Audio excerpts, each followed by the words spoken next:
looking out on the morning rain.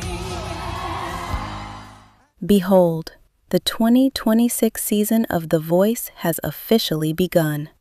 And family, let's be honest, she didn't just bring the vocals. She brought the whole botanical garden. Look at those flowers. That's not an audition. That's a literal harvest of Black excellence. But as we watch the petals fall, we have to ask that heavy, uncomfortable question that haunts the comment sections every single season. Is The Voice racist?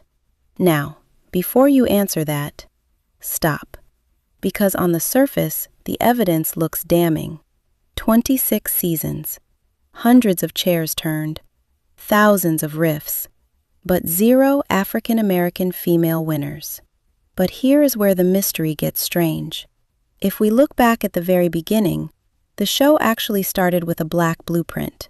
Season 1 was won by Javier Colon. Season 2 was won by Jermaine Paul, 2 soulful Black men standing at the top of the mountain. But since that inaugural spark, the door has seemingly remained locked for the soulful Black woman. Now, some of you are going to point to Tessanne Chin in Season 5. And yes, she won. But we have to hit the caveat and move on. Tessanne is an icon, but she is Chinese-Jamaican. She represents a specific crossover bridge that allowed her to cross a demographic line our foundational sisters are still fighting to breach. So, excluding that outlier, why the drought? Is it actually a bias? Or is there a hidden truth buried in the math? Today, we aren't preaching. We are investigating. Come along for the ride as we find the receipts, check the technique, and discover the real reason the trophy never makes it home. And if I pick up his backup first, like a Black woman on The Voice, he has no chance of winning. To solve this mystery, we have to look for the bottleneck. And our first clue comes from the Lawnmower Theory. Nobody breaks it down better than our girl Ava Coleman from Abbott Elementary. Excellence is the entry fee, family, but relatability is the trophy. So our next question in this investigation is simple. Relatable? To who? Let's look at the show's model. Scientifically, the U.S. Census tells us that 13.6% of the country is Black. But The Voice doesn't vote based on the census. It votes based on who is holding the remote control at 8 p.m. on a Tuesday. Meet our demographic star. We've named her Linda. According to Nielsen Research 2025, the typical Voice voter is 55 years old, middle class, and a linear TV loyalist. Linda isn't on TikTok.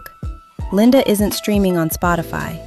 Linda is watching the NBC broadcast live. And when that 10-minute voting window opens, Linda's musical taste becomes the law of the land. And what does Linda love? Our investigation found that country is the single most successful genre in show history, consistently producing the most winners and runners-up. Why?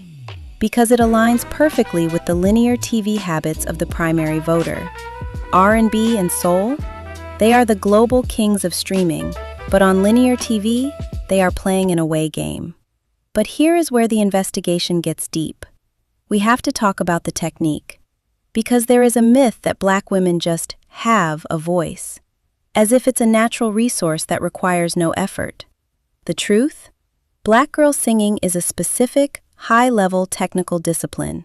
It is a vocal technology as rigorous as Italian opera and as complex as Swiss yodeling. The melisma, the rapid-fire riffs, the specific placement of the growl, this is an inherited skill set. It isn't just soul. It is a precision-engineered vocal architecture that requires years of training. And where did this technology start? It started in slave time. It was the only property that could not be stolen or taxed.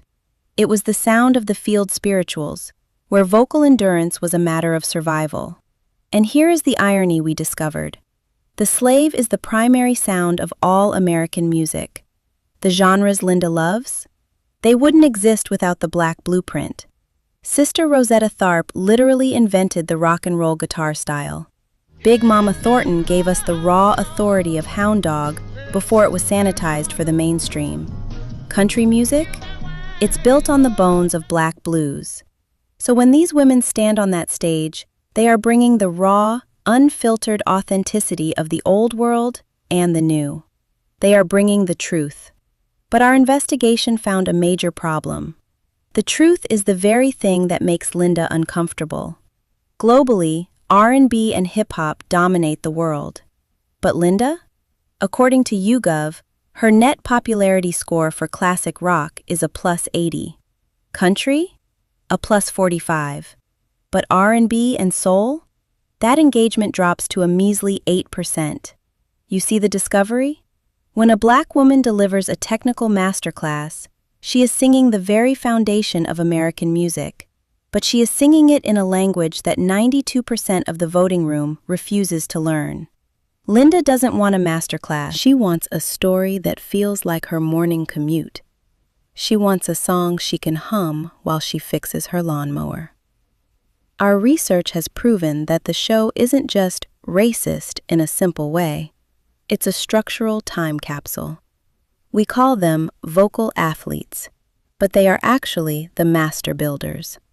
Wendy Moten, Cassandra Lewis, Janice Freeman. They didn't need a glass trophy to prove their authority. They have the grit of 1,000 choirs in their throat. They didn't win the vote, but they won the vibration. Even our late, great worship leader, Janice Freeman, proved that you can lose the competition but win the spirit. She possessed the authority of the word and the grit of the struggle. So, will a black woman win the voice? The math says the odds are stacked. The machine says the bottleneck is permanent. But the spirit says you've already won the culture. Linda might have the remote, but you? You have the voice.